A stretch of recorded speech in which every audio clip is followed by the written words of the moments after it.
Hello, everyone! Huh? How are you? Fine, thank you. Oh my god! I actually have no clue what anime that's from, but doesn't matter, it's funny. Yeah, welcome back. Things are getting good here in Echo, so let's just skip right on in. Jenna looks right at me. I don't know why. Do you? Of course not. I shake my head. I have no idea.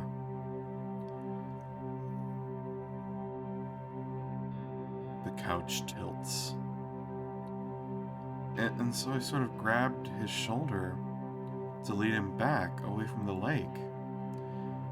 But then he turned on me and he sort of just changed. The water changed that day. My head spins and I brace my paws against the armrest, trying not to fall over. And he attacked me, clawed me up. And for the first time, Jenna sticks out her arm and pulls back some of the fur, where I see bits of crusted blood. You knew what water felt like. I had to run from him, and he chased me for a while. To everyone else. And as I did, I realized the whole town was different. Everyone was different. Suffocating. I swallow hard, still gripping into the couch, but Jenna doesn't seem to notice, and Kudzu's looking at her. The humming in my head finally starts to die down. You say he's at Leo's? Is he okay? Did he explain what happened? I shake my head, but only a little. I feel like I'm gonna throw up. No, but he has been acting a little strange, I guess. I need to talk to him. Make sure he's actually okay. We will. Though I'm not sure that she'll find him okay at all. So, what happened after all that? It looked like you were hiding out there. Kudzu gestures a paw at the windows. Jenna covers her face with both paws, sighing deeply. That I'm not sure about. After I ran, it all just sort of became a dream. I only remember bits and pieces. We wait a moment as Jenna seems to think. I remember I went back to the motel, I think. But then I saw something. Jenna pauses, then lets out a little humorless laugh. A thing that I remember from my childhood. A monster, I guess. A monster? Yeah, like this thing. Jenna waves her paw in front of her face. Had like a red face, and I don't know. I thought I saw it in my closet a few times as a kid. Felt like it was chasing me. What do you think it was? Jenna laughs hollowly again. I think it's anything. I must have had my own little breakdown after seeing everyone else's. Jenna sighs deeply again, sitting back on the couch. But then you guys came along, and now I think everything is clear. Jenna leans back for a moment, breathing deeply and For the first time, it seems like she's relaxing a bit. She turns her attention back to Kudzu. So hang on. I'm still suspicious that the monster. Hmm. I don't know. I'm kind of still suspicious that the monster is actually Flynn, but it also might be sort of like a mantle that gets passed on from person to person. But I don't know. Because if Jenna's lineage does trace back to the local, like, native people of this area, then it is entirely possible that the monster thing would have taken a special interest in her. Also, to hear about the different forms of hysteria is so. I've got a whole thing about it, and I talked about it. I say I talked about it. I blurb the like word blocked it out in an FBN chat, but we'll keep going for now. Hey, Kudzu, is it? Kudzu nods. Mind if I use your restroom? I just need a moment to collect myself and pee too. An actual toilet would be nice. So is this the next step in the piss meta?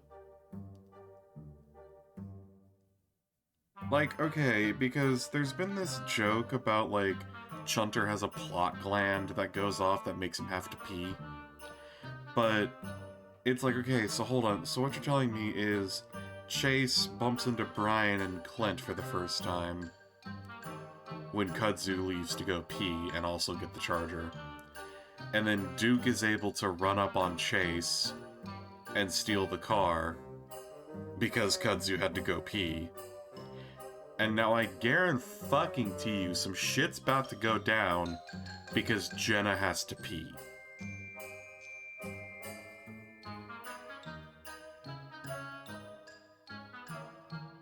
Um, was like just, hey, I gotta pee. Hey, I gotta pee, just like the placeholder.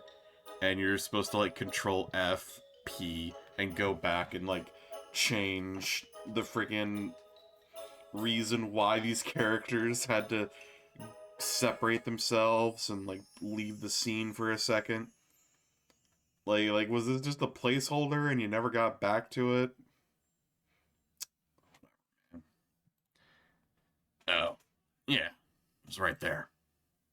Kudzu points at a thin little white door between the kitchen and the living area. Thanks. And with that, Jin disappears into the bathroom. Kudzu and I sit in silence for a moment, listening to the sound of running water from the faucet. Well, I think now we have a reason to go back to Leo's house. I know he won't be mad at you if he knows you found Jenna.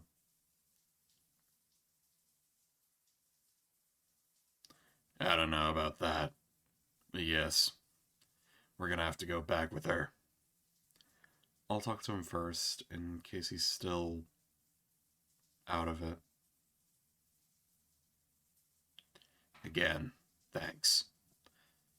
I am glad you're here with me right now. Kudzu rubs his arm awkwardly.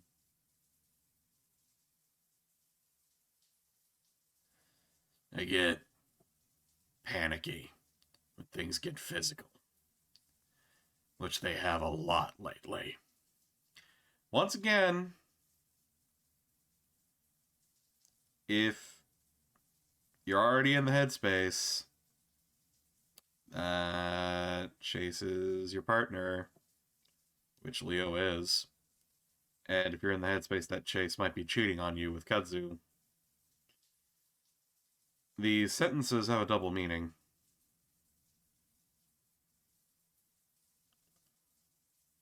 I gesture at the cushion next to me, and after a moment of hesitation, Kudzu gets up from the recliner to sit next to me. I reach around him and squeeze him to my side. It's cool. Like I said, you saved my ass so many times at this point. It's the least I can do. I almost tell him that he's been there for me more than anyone at this point, but that feels like a bit too much right now. Kudzu chuckles and leans back, his arm brushing mine. I didn't always used to be like this, you know? What? A fucking coward. I scrunch my muzzle up. What? No way, you've been insanely brave. Kudzu shakes his head. Nah. You saw me at Duke's house when you got caught, and then down in the basement when Leo tossed me out.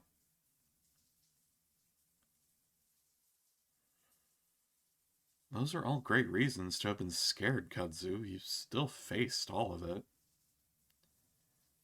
Kudzu looks unconvinced. I don't know, Chase. After what Leo did, I don't think. Don't. I don't think I was gonna come back. Shouldn't that be didn't?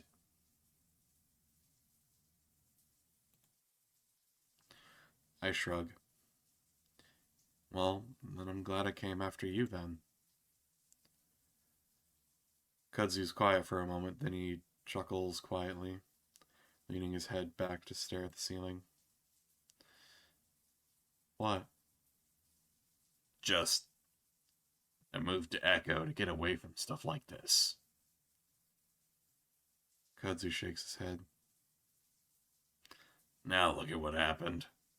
It's fucking ridiculous. Like people going crazy? That and guns and violence. Peyton isn't a rough city compared to others in this country, but it has rough patches. And I lived in one of those patches. I think you told me that you moved here because there's less people. Kudzu sighs quietly. It's not the only reason. I lost someone a few years back. I needed a fresh start, I guess.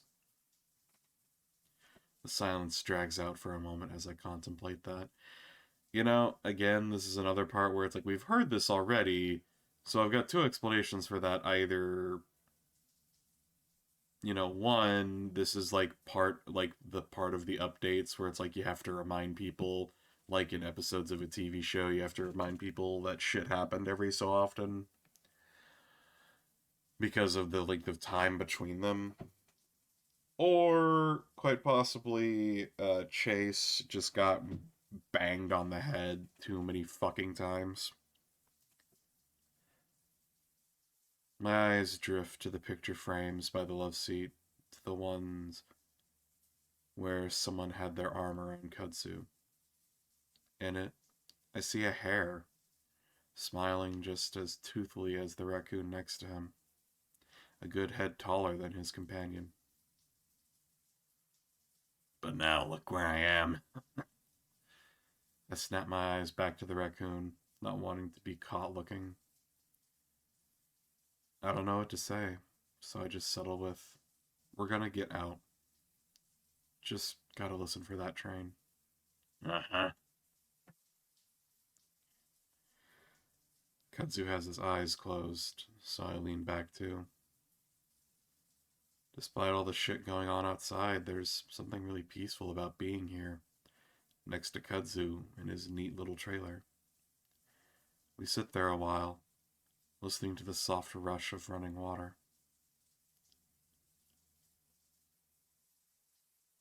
After a while, I look toward the bathroom, realizing how uncomfortably full my bladder is. Much. The plot gland. The plot gland activates.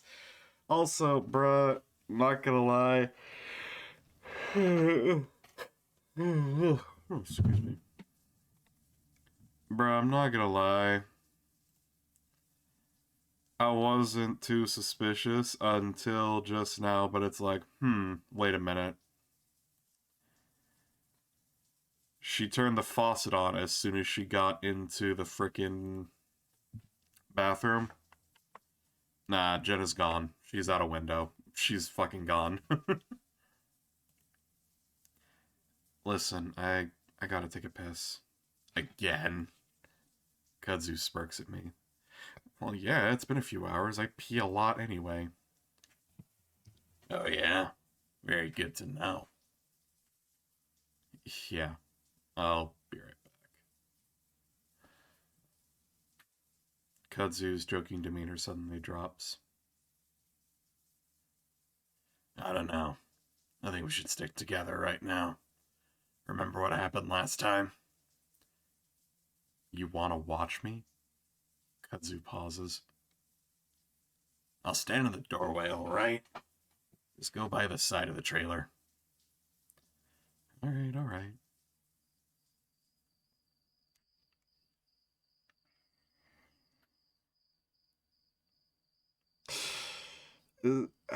God damn it. Okay, this explains some of the interesting artwork I've seen of Kudzu. I head back outside while Kudzu hangs back by the door. Just make it quick. And again, yell if something happens. It's fine, I'll only be a few feet away. You were only a few feet away when you got hit by a car, Chase. Like, damn, bruh, it seems like a few paws is not enough. Jesus.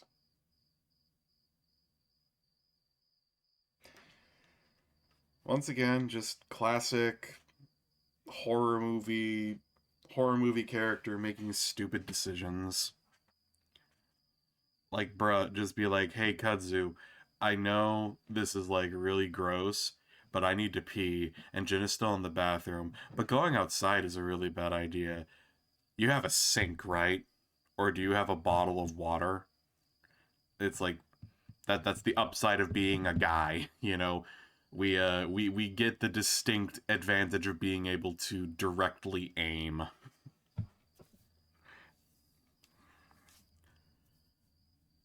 So I'm just I don't know. It just feels like there's so many other ways you could have friggin' handled this. Or, you know, like that piece of artwork that I saw where you could have had Kudzu take on for the team. But that's, I'm glad we did not go that route, because personally I find that kind of gross. But you do you. I had a small smile at how motherly Kudzu is being right now. After everything that's happened, it's no wonder. I move around the side of the trailer, back into darkness. Quickly I unbutton and zip the fly. I start to go when I hear some footsteps behind me. I look. Is this the joke? Is this where the joke is? Is he about to get decked in the face? Kudzu? Kudzu, what? And then two massive paws wrap around my body. I look down and get a glimpse of thick claws and brown matted fur. I scream as I'm pulled back into the dark toward the desert. I know who it is immediately. The smell is unmistakable. That and the high-pitched voice cursing as he drags me along through the brush. Chase! Kudzu's scream seems like it's only a few yards away. He's gonna catch up to us and then I don't know what. Try to fight Brian off? I guess, but just as I'm thinking that, Brian picks me up off the ground and practically throws me. The next thing I know, my head is throbbing as the back of it knocks against something hard. My legs are all splayed upwards, my foot pads pressed against something smooth and cool. I heard more cursing and the sound of snarling. Kudzu?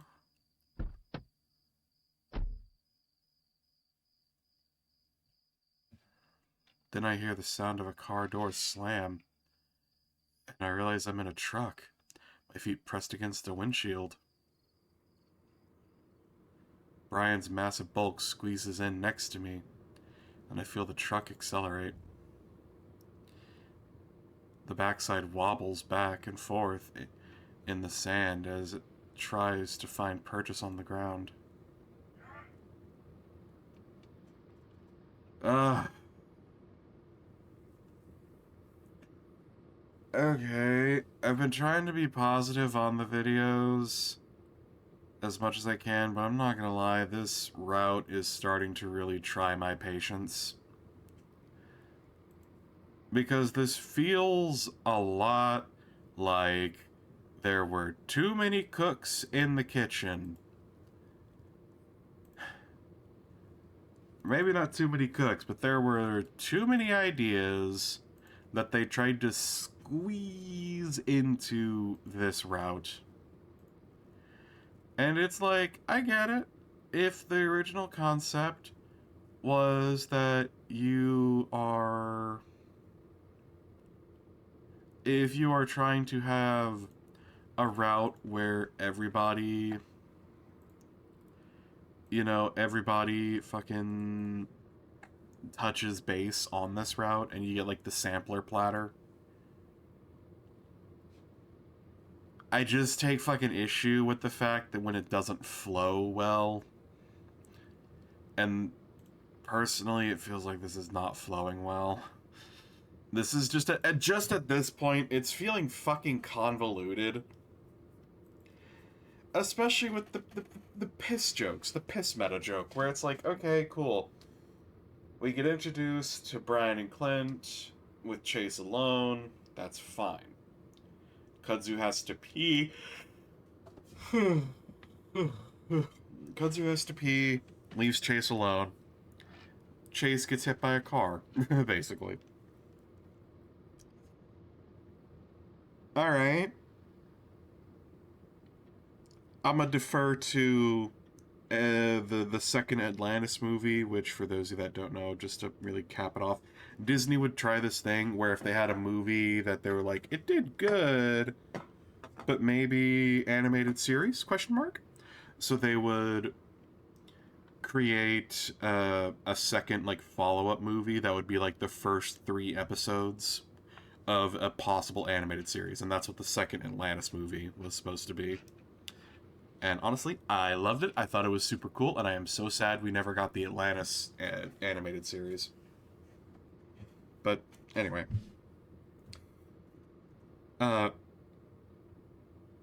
in that series, there's a part where, ironically enough, they're in the desert and they see a Native American on the side of the road, and then they pass by him a second time, and then a third time, and Dr. Sweet says, and I quote, "Once is normal, twice is a coincidence, but 3 times, somebody's trying to tell us something." And it's like, I get that it is hard to progress the plot and bridge the gap and get the plot to go where you need the plot to go. You have the end point or the start point in mind, now you just have to get from A to B. But it's like, for fuck's sake, can you let this story end? Please. I'm getting kind of fed up with this shit. This has gone beyond the point of Carl's route, where Carl's route was a slow burn that then led into a follow-up slow burn. This is now a like romantic reunion that quickly transitioned into hillbilly home invasion horror, which has now flipped into monster horror, but has now flipped into being a fucking slow burn. But now we're flipping back into the... Pick a fucking lane! Pick a goddamn lane. This is a fucking mess. Like, Jesus.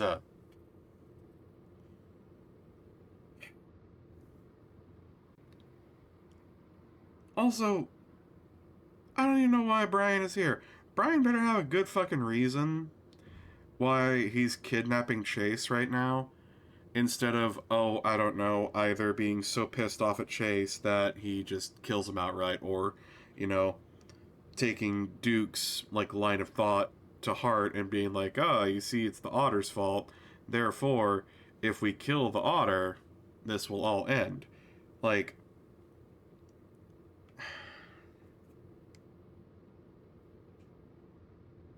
I'm just very upset.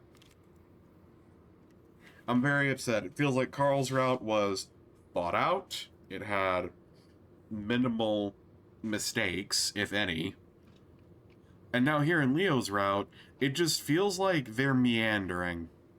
And take it from somebody who's a notorious meanderer when it comes to telling stories and rambling and having a hard time getting to the point. Why do you think I made a YouTube channel? But Jesus fuck, you have to fucking be better than this. I'm not gonna lie. Like, for real. For real. I feel like that entire sequence where we go to Kudzu's trailer could have been cut out. I don't think we really would have lost much. Like, sure, we would have lost the context of TJ and Jenna, but I feel like it could have been cut out. And we could have just, you know, as shit's happening, as Leo, like, walks away. Which also, how the fuck long does it take Leo to go to the train yard that's supposed to be, like, right behind his house, and then come back?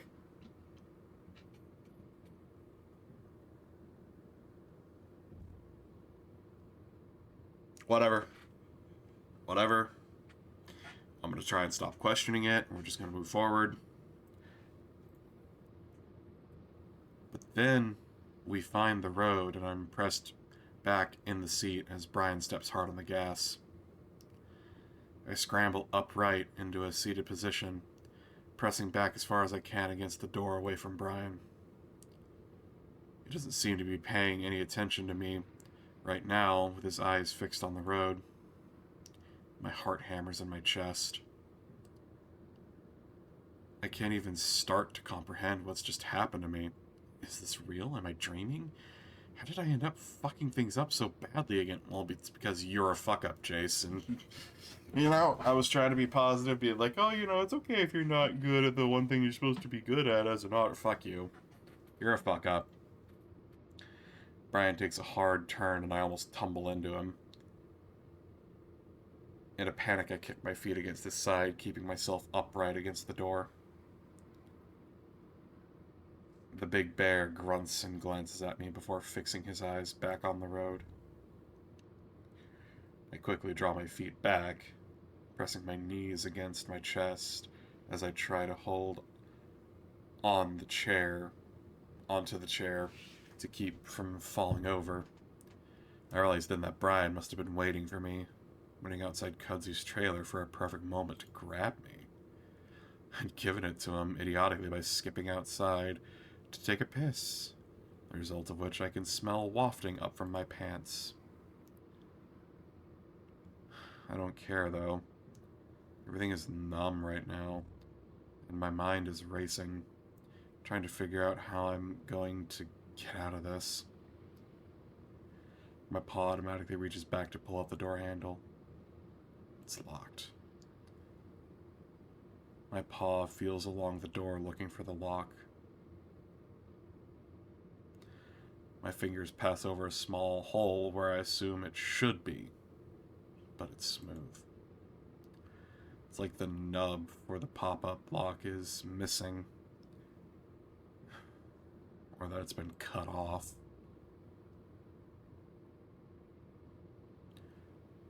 I keep searching and my fingers come across the crank handle, the window crank handle. I tentatively start to roll it down, but it's clear that I haven't thought ahead as Brian immediately notices the drafty air. He lunges at me, one hand still on the wheel. I scream and dodge out of the way, falling into the footwell as I try to escape his massive paws. He doesn't grab me, instead reaching for the handle and rolling the window back up. The truck swerves back and forth as he does, and for a moment I'm sure he's about to roll the whole thing with how fast we're going. He finally sips upright. Do that again, and I'll knock you out. And still he doesn't look at me. It's only then that I notice the stark difference his demeanor has now compared to the first few times I'd seen him. There's no lust, no animalistic drive to fuck everything around him. Instead, there's a sort of desperation about him. I see his eyes dart around in the glow of the headlights, the fur all over his face matted down from sweat. I sit there in the footwell, staring up at him, gripping onto the seat as my head knocks against the glove compartment. After a few minutes of erratic driving and swerving, I gather my wits enough to speak. What are you doing? Brian's eyes flick down toward me, then back up to the road before he shakes his head. He does it slowly, like he can't believe something. But he doesn't say anything, at least not for a while. Then, after what could have been anywhere from 2 minutes to 20 minutes, he speaks. Can you tell me the truth, boy? I sit there, quietly contemplating making a jump for his door, to open it and tumble out into the desert.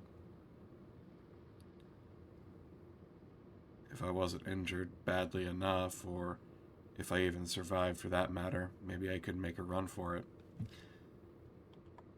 And you know what? I will have to end this off here, but I will end it off with a small bit of advice.